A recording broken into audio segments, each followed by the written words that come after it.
Hey BookTube, this is Jack from Jack's Reading Corner, and I thought, once again, this is kind of, well, not a spare of a moment as the video I uploaded last night. Like, I didn't just decide it just now. It's something that, this idea I've been thinking about for a while. It's not book related, but I have done I have done videos for you guys that aren't book related on this channel. And this was something and it's another, I want to talk about another type of storytelling, my other favorite type of storytelling, which I'm sure y'all have figured out what that is, which is movies and TV shows. And last night I actually watched, I don't know when she uploaded it, because sometimes I get behind and have to go through all my notifications and catch up, but I watched Mary from With Cinnamon Please, her video on, she's like doing a series of videos where she is talking about the shows and movies that she has watched recently. So I'm not going to do that. Who knows, I might, borrow that idea and do that someday, but right now I'm going to, what my idea that I was thinking about for a while was, instead of doing a series of videos where I talk about what I watch each week, I was thinking about doing a mini series of videos where I talk about my favorite shows over the years. And I want to start with, and I'll probably start with, because there's quite a bit of them, I'm not going to put it all in one video. Like I said, it's going to be a mini series where I talk about sometimes two or sometimes just one show in individual videos and upload them on different days. Maybe each week or like for a whole week or something. Not sure what I'll do. And I'm going to start with the show that's kind of, I still hold it in my heart, but it's not my all-time favorite show anymore. But I would watch it again if I could get, like, if it was on Netflix or something. Like, I wouldn't go through the trouble of buying it, and I feel like downloading things would be a little risky because, but if it was on Netflix, then I would go through and watch it again. And then there's the shows I will watch religiously over and over again, as long as I have access to it. Like, I just got both Buffy the Vampire Slayer and Angel on DVD. I got Buffy as an extra Christmas gift, and then I got Angel for a birthday gift. And since, it was my 30th birthday, so my mom wanted to get me something a little bit more special than the usual gift she gets me. So she got me Angel, the TV series.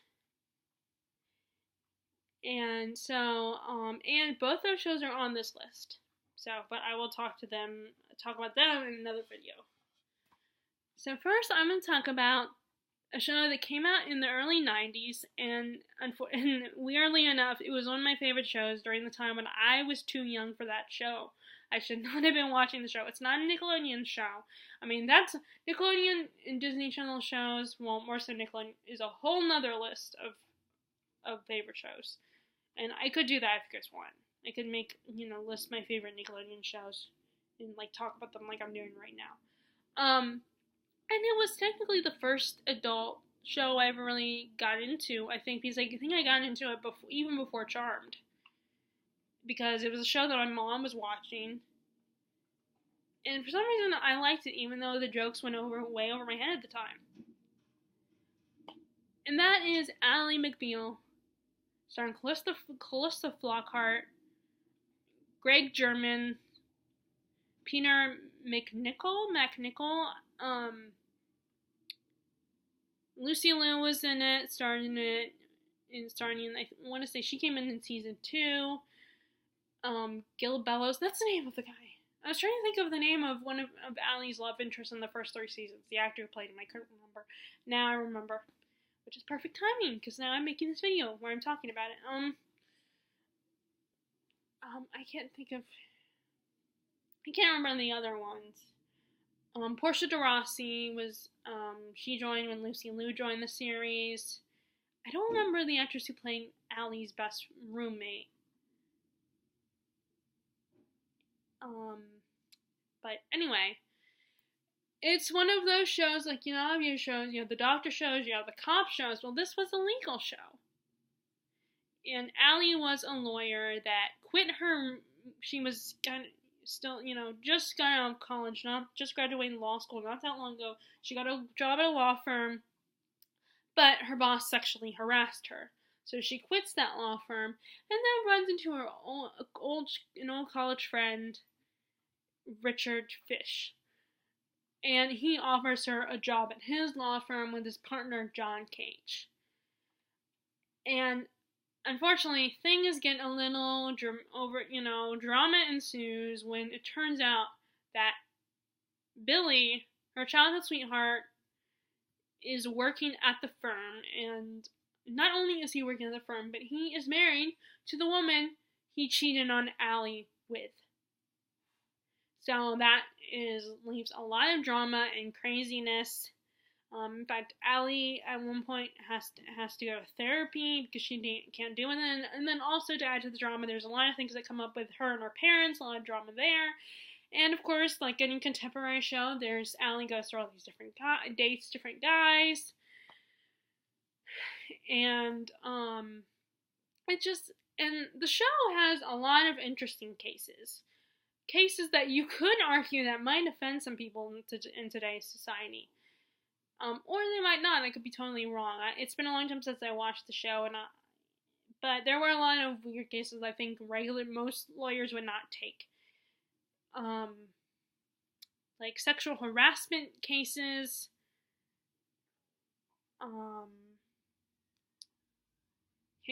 There was one episode with a case where, and she became a reoccurring character that, I should say they, I don't know, well, although I think they were considered themselves female. I mean, I think they considered themselves female, but this person still had transitioned into a woman, but still had their penis. And at one point, she does date one of the lawyers, which makes John uncomfortable because he's aware that she still has a penis. And unfortunately, he is not comfortable with this. But it has a lot of interesting cases. I mean, there's one case where a woman has Tourette's, and I can't remember what her case actually was, but I know the client had Tourette's. And then there was one where a woman, a young woman with huge breasts I think she got a boob job, was dating this old guy, and he had a heart attack, and his kids said that she suffocated the guy with her breast. That was the whole case. There were some sweet, nice ones that weren't as inappropriate. Like, there was one where a department store Santa who believed himself Santa, like, it had kind of I think actually it was one of the lawyer's dads. It kind of had a Miracle on 34th Street type story. And so it was it was a Christmas episode for one season, and it was actually really sweet and nice, and it was a perfect Christmas episode because it was like, talking about how this guy thought he was Santa Claus and how the world is so cynical and thinks, oh, there's no way you could be Santa Claus, and maybe there wasn't, but it doesn't matter. It was still this guy was willing to give to others and represent the values of what Santa represents. And as long as this guy caused no harm to anybody, then there was nothing wrong with it. And I don't remember why. Like, I think they were trying to fire him because they were worried. His employers were concerned. And that's when it became a case, I believe. So this show, what I love about this show, why it's one of my favorites is, and I still hold in my heart, is that, first of all, I liked Allie as a main character. She was neurotic and a little eccentric, but she was also, like, very, like, down to, like, she was a relatable, sympathetic character. And you kind of feel bad for her when her relationships did not work out when her romantic, because she is a romantic person who believes in love and wants to find true love. And she's someone that you feel for her. So I think that's key to a good show, is if it's a show where there is one particular character who's the main character, like this one, or like Grey's Anatomy, for instance, you gotta like the main character and feel sympathetic towards them. I think that's what, I mean, you can like other characters, of course, but I think you also have to still you still have to appreciate the main character. And then it had a very quirky, unique ensemble. You had John Cage, who was very sweet, very, a little head in the clouds type of guy. He was so sweet, and he had a great relationship with Allie. And it was kind of cute how he was very insecure, so he had to get himself all confident when it comes to dating and women. He would imagine the song "My First, My Last, My Everything" by I totally forgot to look up the singer's name. He would have that song play in his head and would dance to it in their unisex bathroom, which they had a unisex bathroom, which provided a lot of interesting scenes in the show. A lot of awkward moments and heartfelt moments, even though it was in the toilet. And of course, a lot of funny moments.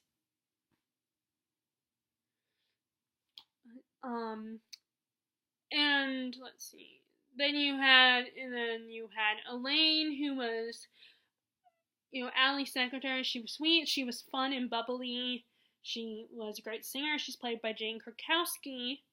She was a bit of an inventor. She was always trying to find ways to invent things. And she's a really caring person and a bit of a flirt. But she just, I think, like Allie, she just wanted love. She wanted romance. Let's see, who else?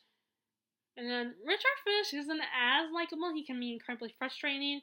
He's a bit of a pig. He has a bit of an obsession with neck waddle, which is basically, how when you get older, your skin starts to loosen up. So, like, if you have excess skin, and he likes to play with it. And he also I think he has a knee pit thing. So he has a lot of fetishes. And he's a typical arrogant, cocky man. So he's not as likable, but there are moments when he's charming and funny, and I think he generally cares about his friends. But he's just a selfish jerk at times. And then some of the other female characters are like Renee, her Allie's roommate, typical tough woman. Very strong, confident, tells Allie like it is. You have, and I don't remember who played her. And then you have, Ling, who, like I said, entered in season 2. She's the one played by Lucy Liu. She's sassy and sexy and confident and eats men alive. She's a strong, aggressive woman. And it's kind of scary at times. In fact, whenever she enters the room, or especially if she's walking like really fast, like she's in a hurry, they will play the Wicked Witch of the West theme when she enters the room. And then there's Nell, the character of Nell. She's another confident, serious woman. She wants to prove that she is superior to men, or at least equal to men, and does not let them push her around, and she's very confident, and she doesn't try to show her, she is really determined not to show her vulnerable side, not to show her feminine, to show that she can be a woman and feminist, but still be strong and confident and equal to men. And there are a lot of characters that come, and I think that's the core group. Oh, and then there's Billy and Georgia. Billy, like I said, is Allie's ex-boyfriend, and I liked him, but I don't have a lot to say about his character. I don't remember his character that well. But he was I remember him being a nice guy, really caring, always trying to do the right thing, but he kind of failed at that. And then Georgia, she's a strong, confident woman too, and she's sadly she's just referred to as a Barbie doll. Like, and what's great is that her and Allie do, I think, eventually become friends. Although, unfortunately, that falls apart. That is like, their friendship kind of is really rocky, because at one point, because there's the whole Billy situation, and then at one point, Georgia meets Allie's dad, who's been cheating on her mom, and they start flirting, and she doesn't know that he's Allie's dad. She just knows he's an older, charming, mature man, and she has a kind of a fling with them. Unfortunately, the way Allie and everyone finds out is at a party. The awkwardness of it all. And so much stuff happens. There's quirky characters. There's even I always like the scenes where there's a bar at the bottom floor of their office that they always hang out at, and a lot of times it's at the end of every episode. Sometimes it's in the middle of the episode when the characters are going on a date or something. And there's a singer and there's a professional singer that will perform at the bar every night. And sometimes some of the cast who are pretty good singers will go up there, like Elaine, like Renee. I can't think of anyone else. But even some of the characters that aren't like great singers, like Allie performs Santa Baby, just to drive the guys crazy, especially and then around on the Christmas episode. And then there's one where John kind of Allie, in the episode, Allie had told John that she liked him, and she had a romantic dream about him, and she wanted to pursue something. And I'm going to spoil here. So he rejects her in the episode, and his reasoning makes sense. I mean, although part of me still would love to see them go out together. I think they've been a cute couple. But I understand his reasoning for why he decided that no, they should not go out. And it's because the two of them were so much alike. They both have their heads up in the clouds, and both are a little slightly neurotic, and it just wouldn't be good for either one of them. But oh, wait a second. I spoiled that for no reason, because he doesn't sing it in this episode. The one I was thinking of was on Allie's birthday. It might still be in that episode. I don't remember. But during one of Allie's birthdays, he serenades her with a song from the musical The Music Man, Till There Was You. And it's one of Allie's favorite musicals. And it's a really sweet song. It shows how much he cares, even though they're not in love with each other. They do love each other, and they do care about each other. They're best friends with each other. And funnily enough, it also gets in the way of, because he starts to like Nell, but it gets in the way of that relationship going anywhere, because Nell does not like Allie, and does not like Allie getting, that John always runs to Allie, and that she thinks Allie is a bad influence on John. But although in the case of that relationship, I don't think it would have worked out, because they are too opposite of Nell and John are too opposites of each other. And I don't think John could handle Nell. Now, I have to say, my favorite season of the whole series, and I'm a little biased, and it's kind of, there's a bittersweetness to it, because, and that is season 4. And there's a bittersweetness because Gil Bellows left the series after season 3. Because something happened, and something that happened to Billy's character to make him give a reason why he would leave the show. And that left room for a new love of Allie's life. And one of my favorite actors joined the cast of Ally McBeal. Sadly, though, he only lasted a season because he got into some trouble while on the show. And that was Robert Downey Jr. He guest starred in season 4. He starred in season 4 as one of Allie's love interests. And of course they had a really funny meet cute because Allie has a therapist, which I think I mentioned that earlier in the show. And her therapist Tracy, played by Tracy Ullman, could not take it anymore. Could not handle Allie's problems. And I guess left her practice. Or moved away and went to a new practice. And she sold her office and then gave it to RDJ's character, Larry, who was a lawyer. But Allie thought he was a therapist. So she walks in and starts talking about her problems with him. And that's how they met. And then she unfortunately learns by the end of the episode that she totally embarrassed herself and told this guy her problems in her sexual encounter she had in the beginning of the episode with a young man at the car wash. And it turns out he wasn't a therapist at all. But he did give her some advice. He did kind of give her some advice, got her to talk. What else can I say about the show? And like I said, their relationship did not last. It was sad, but at the end, it was kind of nice. The end of the series was kind of nice. I like how things turned out, and it wasn't about Allie finding a romantic relationship.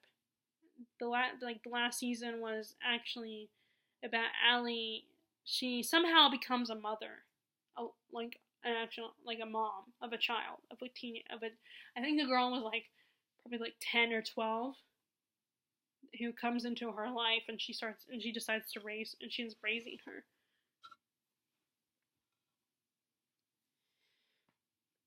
And the ending, which was kind of nice. I'm a romantic and I like romance, but it was kind of nice to see a different kind of love relationship for Allie. That wasn't where she wasn't obsessed with finding a guy. She had this epiphany that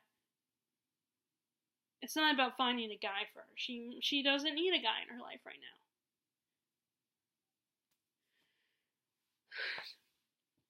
So there is an argument. Like I said, some of the cases that the lawyers deal with might be a little defensive, and I know a lot of people probably have problems with Richard's character. I had problems with Richard's character. I cannot, sometimes you just wanted to slap him. And even John, but still, he added a nice element to an entertaining element to the story. And it was just it was a good show. It was an entertaining show. It was fun. It wasn't the best show ever, but it was entertaining. So I'm stumbling here because I'm still trying to come up with succinct ways to talk about the show. So I guess I'm gonna stop here. Those are my thoughts on Ally McBeal. If you guys have heard of it, if you guys ever watched the show or are familiar with it, I would love to know your thoughts on it. Or maybe, and if you like this video, be sure to give a thumbs up and click subscribe if you haven't, and click the bell icon below if you want to know when I upload new videos. And as always, I hope you are enjoying your reading. Alright, bye!